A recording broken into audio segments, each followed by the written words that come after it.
पंडित और नाई की कहानी। एक गांव में एक परिवार के यहाँ सत्यनारायण पूजा का आयोजन रखा गया था। रात में पूजा होनी थी। दूर के दूसरे गांव से पंडित तथा नाई को पूजा की विधि के लिए बुलाया गया था। इस परिवार पूजा की तैयारी जोरों शोरों से किया जा रहा था। ठीक रात के 7 बजे पंडित जी संग में नाई को लिए पहुंच गए। 8 बजे पूजा होना आरंभ हुई। पूजा होते होते रात के 10 बज गए। फिर प्रसाद वितरण हुआ। इसी क्रम में पंडित जी और नाई को खाना भी खिलाया गया। फिर यजमान द्वारा दान दक्षिणा देने के उपरांत पंडित जी एवं नाई अपने घर के लिए प्रस्थान किए। दूसरे गांव में जाते जाते रात के 12 बज गए थे। थोड़ी दूर आगे बढ़ने पर एक स्कूल आया। दोनों पंडित जी और नाई स्कूल पर जाकर विश्राम करने को सोचा। ज्यों ही स्कूल पर गया त्यों ही उन दोनों को, पंडित और नाई को 3-4 बदमाश ने घेर लिया और उनके पास जो भी दान दक्षिणा का सामान एवं जो नगद था सब बदमाशों ने छीन लिया और दोनों को वहां से बदमाशों ने भगा दिया। दोनों भागकर कुछ और आगे बढ़ा तो एक झोपड़ी दिखाई दिया। पंडित और नाई सीधे उस झोपड़ी में घुस गया। घुसते ही देखा कि एक बुढ़िया चारपाई पर सो रही थी। बुढ़िया के अलावा उस घर में और कोई भी नहीं थे। पंडित जी और नाई निर्भीक हो उस घर का मुआयना करने लगा तो देखा कि एक चूल्हा बना हुआ था। ऊपर रस्सी के टंगना पर एक बर्तन रखा हुआ था।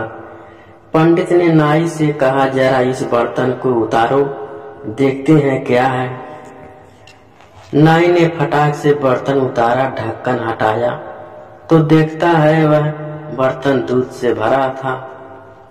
पंडित दूध को देखकर बहुत खुश हो गया और इधर उधर और ढूंढने लगा तो देखा कि एक डिब्बा में कच्चा चावल रखा हुआ था।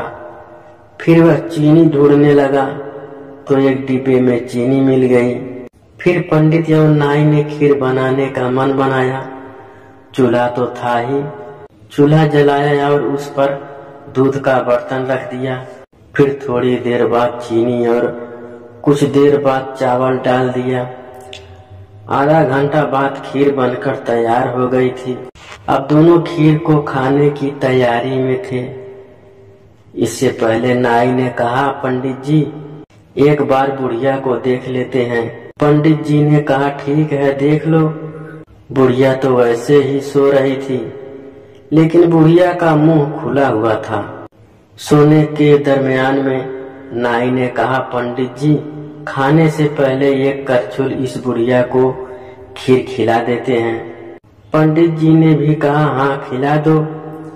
नाई गर्मा गर्म खीर को करछुल में लिया और बुढ़िया के खुले मुंह में डाल दिया। अब बुढ़िया का मुंह लगा जलने तो वह जोर से चिल्लाई तो नाई एक खंभे पर चढ़ गया और पंडित बुढ़िया के खटिया के नीचे छुप गया। अब बुढ़िया ऊपर वाले को याद कर पुकारी तो नाई ने कहा कि नीचे वाले को क्या कुछ नहीं कहोगी। बुढ़िया यह सुनी और हकबका गई और जोर जोर से चिल्लाने लगी।